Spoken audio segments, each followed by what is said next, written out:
Salut à tous les amis, j'espère que vous allez bien. On se retrouve aujourd'hui pour une nouvelle vidéo, lundi 13 juillet 2026. On va parler évidemment des déclarations de Joan Laporta, tout juste arrivé à Dallas aux États-Unis. Il s'est exprimé sur le dossier Julián Álvarez, sur Ferran Torres, sur Karim Adeyemi, bref, sur tous les sujets du mercato. On va aussi parler aujourd'hui de l'arrivée des joueurs pour faire les tests médicaux. Il y a beaucoup de choses à dire. Il y a des choses évidemment en termes de mercato. Bref, installez-vous tranquillement, mettez un petit like, boostez la vidéo, commentez, partagez. N'hésitez pas à me follow également sur Twitter, sur YouTube, sur Instagram, mais également sur Twitch et Discord pour avoir toutes les informations et être le plus à jour au quotidien. N'hésitez pas à booster la vidéo, ça fait toujours plaisir, c'est gratuit.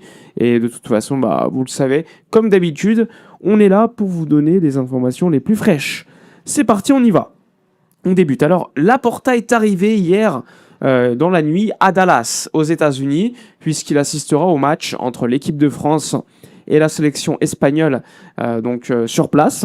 Évidemment, lorsqu'il est arrivé aux États-Unis, il y avait une ribambelle des journalistes catalans qui l'attendaient, qui l'ont interrogé sur différents sujets. Ils l'ont interrogé par exemple sur le dossier Julián Álvarez, pour débuter. Alors, il est arrivé tranquillement, Laporta, il a dit « Bon, vous le savez, notre relation avec Real Marine, pour moi, elle est cordiale. On a dit, je lui ai dit ce que j'avais à dire, sans pression, etc. On a fait une offre pour Álvarez, une offre qui pour l'instant est toujours valide et qui ne sera pas illimitée dans le temps. Pour l'instant, on attend de voir ce qui va se passer. Il a expliqué aussi qu'on leur avait dit qu'effectivement, nous allons patienter qu'il le remplace avec une alternative pour ensuite pouvoir le vendre. Bref, Laporta qui a tenu le même discours sur Álvarez que la dernière fois. Ce qu'on peut ajouter, c'est que le Barça prépare une offre à hauteur de 130 millions d'euros pour le joueur argentin qui a marqué un but extraordinaire contre la Suisse, qui a permis évidemment aux Argentins de continuer leur chemin vers peut-être un nouveau sacre mondial. Mais en tout cas, Laporta a confirmé en conf de presse devant les journalistes qu'effectivement c'est une demande du staff technique d'Eco et d'Hansi Flick qui veulent absolument Julián Álvarez parce qu'ils considèrent que c'est le neuf idéal pour le FC Barcelone. Donc si Flick le veut, le Barça doit remplir les exigences du coach allemand. C'est tout simple. Et donc des négociations sont attendues après la fin de la Coupe du Monde entre toutes les parties, comme vous le savez, on en avait parlé depuis pas mal de temps. C'est attendu et on a hâte de voir comment ça va se terminer pour pouvoir définitivement avancer. Il faut savoir que le Barça, selon Fernando Polo, recrutera un numéro 9 dans tous les cas. Donc si c'est pas Álvarez, ce sera un autre. Le Barça doit absolument se renforcer à ce poste-là. Maintenant, les alternatives sont quand même beaucoup moins intéressantes que celles de Julián Álvarez. Il faut savoir que il y a des journalistes espagnols qui t'expliquent même que si Ferran Torres part ailleurs, ce qui est aujourd'hui la plus grosse probabilité d'ailleurs, eh bien, en cas de départ de Ferran Torres, le Barça pourrait même recruter deux numéros 9. Un numéro 9 remplaçant Ferran Torres et un numéro 9 remplaçant Robert Lewandowski, puisqu'il considère que Karim Adeyemi, lui, remplace sur le papier Rouni Bardghji qui devrait quitter le Barça. Il faut savoir que Laporta, devant les journalistes, a confirmé l'arrivée du joueur allemand. Il a expliqué que le Barça était très enthousiaste de la signature de Karim Adeyemi, joueur de Dortmund, pour 22 millions d'euros, plus 7 millions d'euros de bonus et 20% de droit à la revente pour le Borussia Dortmund. Un Laporta satisfait qui a dit que c'était également une demande du coach allemand Hansi Flick. Donc ça confirme un petit peu les informations que nous avions sorties il y a déjà quelques jours. Le joueur allemand était en vacances d'ailleurs.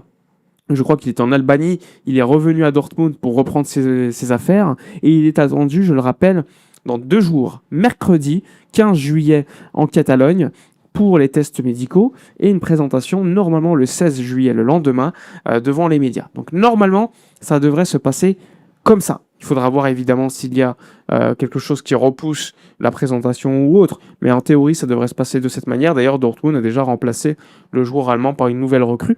Donc, pas de problème. D'ailleurs, le Borussia, hier, a confirmé via un communiqué que Adeyemi ne s'était pas entraîné avec le Borussia Dortmund parce qu'il règle un transfert. Donc, pour ceux qui en doutaient, même les déclarations de Laporta, les déclarations du Borussia Dortmund Tout nous amène vers un transfert du joueur allemand du côté du Barça, et qui, je le rappelle, devrait remplacer de manière numérique Rouni Bardghji. Rouni Bardghji qui devrait quitter le Barça, soit via un prêt, soit via une vente avec un droit de rachat pour le Barça ou un pourcentage à la revente. Beaucoup de clubs sont intéressés. Il y a le FC Porto, il y a des clubs anglais comme Leeds United, Fulham, mais plein d'autres clubs. Donc normalement, lors des prochains jours, on devrait avoir définitivement la réponse également au dossier Rooney, parce que je le rappelle, ce matin, eh bien, les joueurs de l'équipe première qui ne sont pas à la Coupe du Monde sont arrivés pour s'entraîner, pour faire les tests médicaux. Alors tout d'abord, aujourd'hui, ces tests médicaux, on a vu Hamza Abdelkarim, on a vu également Fermin Lopez, Marc Bernal, Gérard Martin, bref, tous les joueurs qui sont dispo, Hector Fort, etc., ont fait leurs tests médicaux ce matin. Il y avait également Marc-André Ter Stegen qui est toujours en attente que son transfert vers l'Ajax, son prêt plutôt vers l'Ajax se conclut. Normalement, ça devrait se conclure cette semaine. Il y a des discussions toujours au quotidien avec les dirigeants de l'Ajax au niveau du salaire du joueur. Mais comme on l'avait expliqué, ça devrait se tourner aux alentours de 85% de prise en charge du salaire par le FC Barcelone, ce qui n'est pas forcément le plus intéressant pour nous. Mais en tout cas, ça devrait se faire à ces montants-là. Il était là aussi ce matin pour le test médical attendu, en attente que son transfert, son prêt se conclue des directions l'Ajax dans la semaine. Donc tout le monde était là ce matin, tous ceux qui étaient dispo. Et ceux qui, évidemment, viendront beaucoup plus tard, par exemple, Ronald Araujo, Frenkie de Jong, Rafinha, eux, rejoindront la pré-saison au Royaume-Uni, à Birmingham, puisque je le rappelle, je crois que c'est à partir de 23-24 juillet, l'équipe s'envole vers le Royaume-Uni, à Birmingham, pour un camp d'entraînement. Eh bien, à ce moment-là, Rafinha, Frenkie de Jong et Ronald Araujo rejoindront le groupe. Et tous ces jeunes qu'il y a, Tony Fernandez, Guille Fernandez, il y a énormément Tommy Marquez, il y a beaucoup de jeunes qui font partie de cette pré-saison au départ. Et ensuite, au fur et à mesure, Hansi Flick choisira les petits jeunes qui resteront et ceux qui partiront tout simplement en équipe B, en juvénile A, etc., etc. Mais c'est important quand même d'avoir pas mal de joueurs pour débuter la pré-saison. Et donc, comme je vous le disais, ils devront rejoindre la pré-saison un peu plus tard, donc à peu près le 23-24 juillet, pour prendre le rythme, sachant qu'ils étaient en Coupe du Monde, donc c'est logique. Il y a juste Hamza Abdelkarim qui lui était au Mondial, qui a complètement raccourci ses vacances. Lui, il est déjà là, dès aujourd'hui, il était là, à la Ciutat Deportiva pour s'entraîner, pour le test médical, et pour ensuite faire partie du groupe, parce qu'il a envie de convaincre Flick d'être en dynamique équipe première. Donc c'est une bonne chose pour le Barça. Ce serait un petit peu la même chose pour Jesse Bissou, qui joueur de Club Bruges et qui devrait signer au Barça, qui lui serait également avec l'équipe B, mais en dynamique équipe première, et qui devra chercher à convaincre Hansi Flick pour rester. Il aura peut-être un rôle à la Rui Bardghji cette saison en équipe première, c'est-à-dire un joueur qui normalement devait être pour l'équipe B, mais vu son talent, etc., pourrait avoir quelques opportunités et rester en équipe première. Donc on verra évidemment ce qui va se passer pour lui, mais là aussi la pré-saison a débuté du côté de la Catalogne avec un Hansi Flick ce matin, arrivé très très tôt à la Ciutat Deportiva pour rencontrer les joueurs, les nouveaux joueurs également, certains qu'il ne connaît pas ou qu'il ne connaît pas assez, tout simplement, pour commencer le travail. On le sait aussi, le FC Barcelone travaille sur le mercato de manière générale. Je vous l'ai dit, Ferran Torres intéresse beaucoup de clubs en Europe. Un Ferran qui normalement devrait quitter le Barça, ça je vous l'ai dit lors des derniers jours. Direction Paris Saint-Germain, probablement, même si pour l'instant c'est pas fait. Il n'y a pas de négociation entre le PSG et le Barça, c'est important de le préciser. Tout se décidera après la Coupe du Monde. Le Barça, en cas de départ de Ferran, je vous l'ai dit, pourrait remplacer Ferran Torres par un nouveau numéro 9. On parle beaucoup de Aslani de Hoffenheim, qui pour l'instant, il n'y a pas de contact direct entre Hoffenheim et le FC Barcelone, mais ça reste un joueur qui intéresse. Il y a également Dusan Vlahovic, qui pourrait être une alternative, même s'il est coûteux en termes de prime à la signature et de salaire. Mais en tout cas, le Barça prospecte le marché en cas de remplacement nécessaire à Ferran Torres. L'objectif potentiel, c'est d'avoir une attaque. Rafinha, qui va rester au Barça, ça a été confirmé par Laporta d'ailleurs devant les médias cette nuit, lorsqu'il est arrivé. Il dit non, mais c'est pas parce qu'il y a Anthony Gordon, c'est pas parce qu'il y a Adeyemi qui arrive que Rafinha va partir. Non, il va même rester, je vous le confirme, à 100%. Donc pas de débat sur la continuité de Rafinha, ça a été écarté par Laporta. Et donc on devrait avoir une attaque confirmée de Rafinha, Anthony Gordon. Ensuite, à droite, Lamine Yamal, Karim Adeyemi. Et ensuite, il manque 2 places au poste de numéro 9.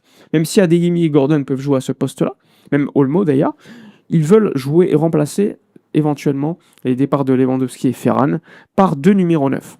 Un qui pourrait être Julian Alvarez si l'Atlético l'accepte, et un autre qui pourrait être un joueur un peu plus jeune, même si Hamza Abdelkarim pourrait en profiter, même si je serais très surpris que ce soit lui qui prenne cette place-là, parce qu'il reste encore très très jeune, à polir, et encore un peu verde, comme on dit en Espagne, c'est-à-dire un peu immature dans le jeu, dans l'école Barça. Il faut qu'il prenne encore une fois le rythme, qu'il apprenne les préceptes de jeu. Je le rappelle, il a joué qu'en juvénile A, c'est même pas en équipe B, donc il faut y aller doucement aussi avec lui. Mais en tout cas, l'objectif du Barça, c'est d'avoir 2 joueurs qui pourraient arriver en attaque, sans oublier la défense. Mais la défense, pour l'instant, je vous en ai parlé lors de différentes vidéos, le Barça prospecte le marché, le Barça discute avec les agents de joueurs, Cristian Romero, Loukeba, mais pour l'instant, il n'y a pas eu d'avancée significative pour recruter un défenseur. Il faudra voir les départs aussi, parce qu'on parle beaucoup des arrivées, mais il y a des départs à faire. Marc Casado qui pourrait partir pour 20-25 millions d'euros.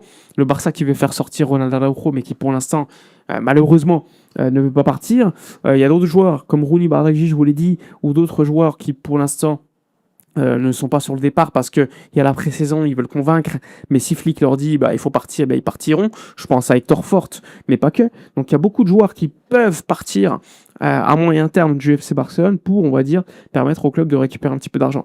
Il faudra voir également si Jean Virgili, qui le Barça, je le rappelle, possède 40% des droits, Pablo Torre 50% des droits, Dominguez qui devrait signer à la Lazio, le Barça possède 20% des droits. Bref, il y a beaucoup de petits joueurs comme ça qu'on a vendus, auxquels le Barça possède des pourcentages à la revente qui pourraient quitter leur club cet été, ce qui permettrait donc au club de récupérer quelques millions par-ci par-là. Et évidemment, quelques millions par-ci par-là, ça aide, même si c'est pas des grosses sommes, des petites sommes à chaque fois. Au final, à la fin, ça fait une petite somme assez intéressante qui permet quand même de compléter un petit peu le budget et donc les revenus de la saison. Donc c'est toujours assez intéressant. Voilà, globalement sur ce qu'on peut attendre au niveau des prochains jours. Là, il y a la Coupe du Monde, évidemment, avec le choc Argentine, Angleterre, mais également France, Espagne, avec évidemment Lamine Yamal qui vient de fêter ses 19 ans. Il a 19 ans aujourd'hui.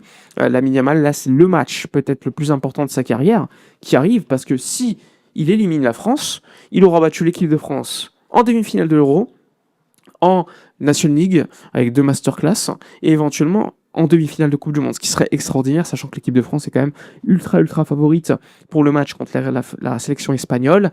Et de l'autre côté, tu as Angleterre-Argentine, on va dire une revanche de ce qui s'était passé en 86, mais également un match historique avec les îles des Malouines, etc., la guerre. Évidemment, c'est pas la même chose que Maradona qui avait 25 ans à l'époque, mais là, il y a beaucoup d'Argentins qui demandent à Messi de faire la même chose. Donc ça va être un match âpre, beaucoup d'agressivité, je pense, et que le meilleur gagne. Même si moi je suis plutôt Argentine, on n'oublie pas qu'il y a Anthony Gordon du côté d'Angleterre qui pourrait se qualifier en finale de Coupe du Monde. En tout cas, ça va être un match à suivre, très intéressant, même si le match qui me hype le plus, au final, ça reste l'Espagne contre la France. 2 équipes sur le papier incroyables, surtout l'équipe de France en attaque, mais l'équipe d'Espagne, il y a beaucoup de joueurs qui ne sont pas dans leur forme optimale, et ça va être super intéressant de voir comment ils vont réagir. Surtout l'équipe de France face à une équipe qui va tenir le ballon et avec un Dani Olmo qui, comme en 2024, pourrait faire la différence, parce qu'on parle beaucoup de Lamine, mais en 2024, celui qui fait aussi la différence, c'est Dani Olmo. À de voir si Pedri sera titulaire. En National League, il avait mangé l'équipe de France, ça a été un gros match de sa part. Est-ce que Lamine sera au top de sa forme? Comment va réagir évidemment la défense française?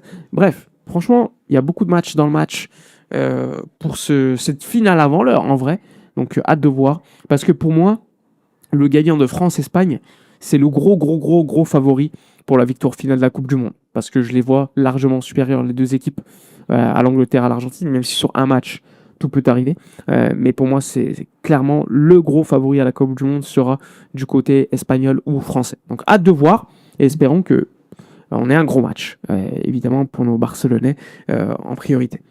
Voilà pour la vidéo de la journée. N'hésitez pas dans l'espace commentaire à donner votre avis, à liker, à commenter, à partager. Dites-moi des numéros 9 que vous voudriez voir à Barcelone, des backups évidemment, puisque le numéro 1 reste Alvarez. N'hésitez pas à me dire votre petit prono pour les matchs de Coupe du Monde. Remplissez le sondage qui est dans l'espace description. N'hésitez pas, ça fait toujours plaisir. C'est histoire d'aller voir un match tous ensemble au Spotify Camp Nou. Donc allez checker le sondage. Passez une bonne journée, reposez-vous bien, profitez des vôtres, hydratez-vous bien parce qu'il fait pas mal chaud. Et à la prochaine pour une nouvelle vidéo. Ciao!